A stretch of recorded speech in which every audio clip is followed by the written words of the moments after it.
So yan, welcome back again to my channel. So for today's video, tayo ay mag-unboxing ng ating mga delivery item, delivery parcel. So kita-kita naman ang lalaki ng kanyang box. So tayo ay mag-unboxing guys. So mabilis ang video lang ito dahil napakainit at napakainit dito sa lugar namin. As in talaga, sobra. So let's start. Let's start the beginning. So tara, unboxing tayo guys. Ito yung ating first box. So ito yung first box na i-unbox natin. So mabigat siya. Yung heavy siya. So tara, unbox na natin.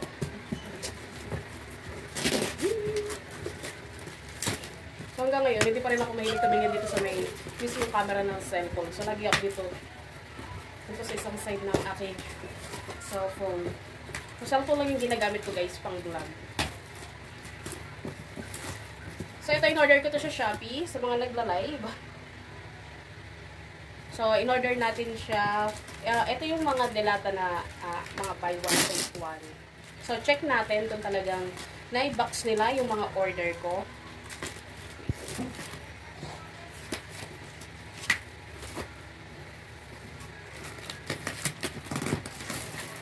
Oh, grabe yung ano niya.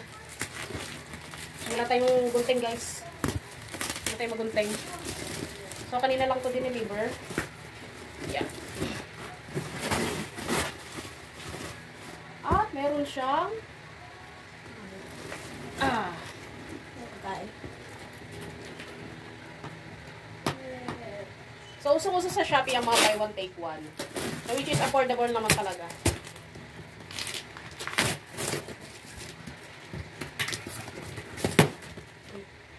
Ito sa diwa.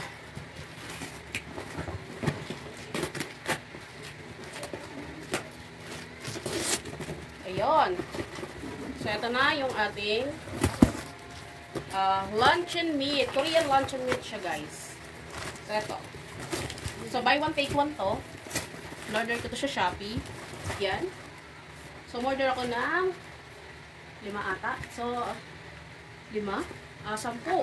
So, ang darating dapat sa akin ay 20 pieces na luncheon meat na Korean. So, ito na siya, guys. Mahaba-habang ulaman to. Pagkatapos ito, may mga sakit na kami sa bato. So, isa-isa na natin to. Ha? Buksan niya na sana. Sabi ko, unbox yata natin. Tumama ko, di. Ano natin? Tanggalin to, para maulam na. Tinunog dito na yung paksiw. Kaya sabi ko, ba't yung dito mo? Tumog mo. O, kasi misi niya. Hindi daw sinabi, abnormal ka, di ko alam na nagluto ka rin. So, ito guys, ang ating item or canned goods na in-order ko sa Shopee. Buy one, take one. 199. Pag binila nyo ito sa Korean store, dura sa 180 pesos siya. 180 to. Isa. Malayo pa naman expiration ito. Hindi ba ito tatagal sa atin ng ano? Ang expiration niya ay... Tama ba ito? 2027 pa? Aray ko. Ayan.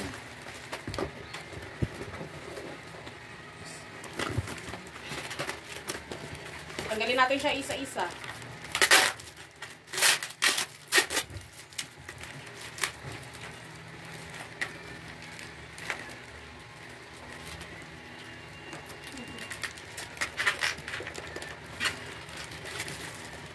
Grabe naman ito ibalot.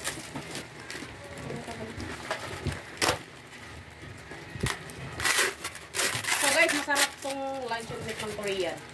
Hindi siya ganun kaalat.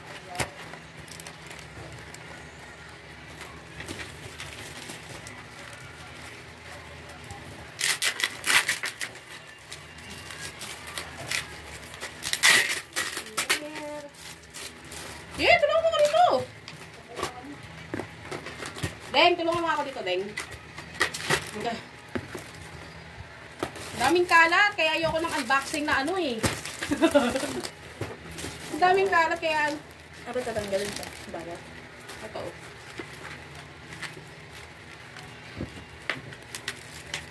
Matagal ka lang ang unbox. Meron pa yung pang ano. Pure foods. Ganito din to, te? Hindi, pure foods naman yun. Sinubukan ko lang. Tapos, kung pa sa ibang yung ano na.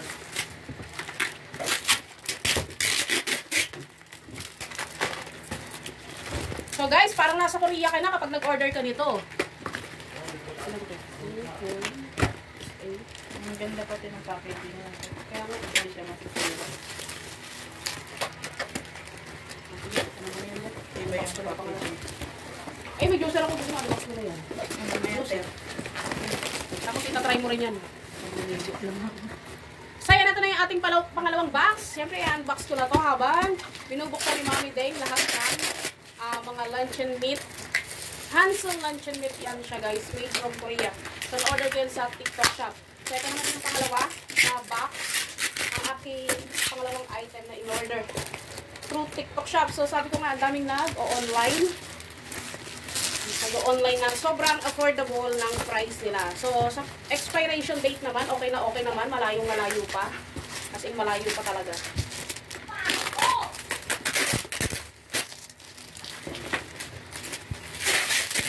Kaya ito talaga pinakayo kapag nag-unboxing. Makalat. Ito yung ano na to eh. Ito yung price na na-order ko eh. 2.5 to lahat eh. Hindi kagaya yan. Ano lang yan eh. 1.7 dahil naka-discount ako. Ito walang discount. Yeah. Bigat. So mga canned goods to guys. Ngayon. Ay, paprito ka na kay Pinayo. Ay, wag na. Siding na. Maganda magprito siding. Sige, pero ano magprito yan eh. Oo, toasted. Yok ng toasted. Ano yan? Ganito yan? Diba? Yung post naman ito. Ang mura talaga ng mga nagla-live. Dapat talaga, aktuhan mo lang silang mga naka-ano live. Kasi, pagtapos ng live, mahal na.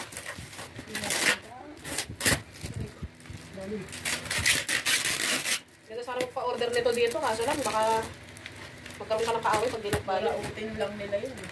Sabi, mura lang yun sa TikTok eh. Mag-order na lang kayo. So, ito yung ating dalawang pangalawa. Ito ay mga corn beef siya. Ayan, Pure Foods corn beef. So, ito naman guys, set 3. Halagang, teka lang. Buy 1, take 2, so, tatlo siya, diba? Set 3 sa halagang 220 ata yun. Sa halagang 220 pero kasi mahal ang Pure Foods eh. Mahal siya guys. So, ito, nag-order ako ng, ano ba in-order ko dito? 5 items. So, meron akong sa 5 tagtatlo. 15 pieces. So, bilangan natin. 15 ba? Ang sobra sa Pas na eh. Baka anim na Baka ano? order te. Masampu. Hindi 10. Anim te. Kasi sa ibabaw pa lang. Hindi, isa. Isang order. 1. So, 2, 3. Meron pa palang iba. Iba pa yung iba eh. O, tama. 15 na. Kaya pala siya mura. May mga pipi. Pero pwede na. Hindi naman siya expired, guys. 2026 pa yung expiration niya. So, ang Pure Foods, mas masarap patuloy sa Argentina. Kaya nga price ito. Price ito. So, nag-herd na tayo. Tapos, imamay din natin siya sa Facebook. Order na. So, pangalawa. So, luncheon meat din siya, guys. Set 3 din to. Set 3. So, dapat meron akong siyam. So, tama. Siyam. So, set 3. 9 pieces. So, buy 1, take 2. Ayan. 1. Tatlong ano ko dito eh. Order. So, 2. Ayan. 3. Oh, mga pipi nga. So, mga pipi siya, guys. Kaya pala mura. Ayan, oh. Ayan, may mga pipi siya. Kaya siya mura. Pero ang expiration naman niya ay 26. Ang tagal. Bakit pinapon na nila? BO kasi. Sa gatas So, ito, sinubukan ko lang siya. Pure Foods. Sizzling sisig. Ayan. So, kaya pala siya mura. Lahat sila pipi. Ayan, oh, mga napipi. Pero ito hindi. Baka sa paghagis lang. Baka pag-deliver ko. Kaya nga. Kasi halos masira na siya eh. So, ayan. Dalawa lang yung in-order ko kasi sinubukan ko lang siya, guys. So, ayusin ko na siya. So, ayan. Tapos na tayo mag-unboxing. Papakita ko na sa inyo yung in-unboxing ko, guys. So, hindi siya naka-play. Ito na yung in-unbox natin ng mga goods.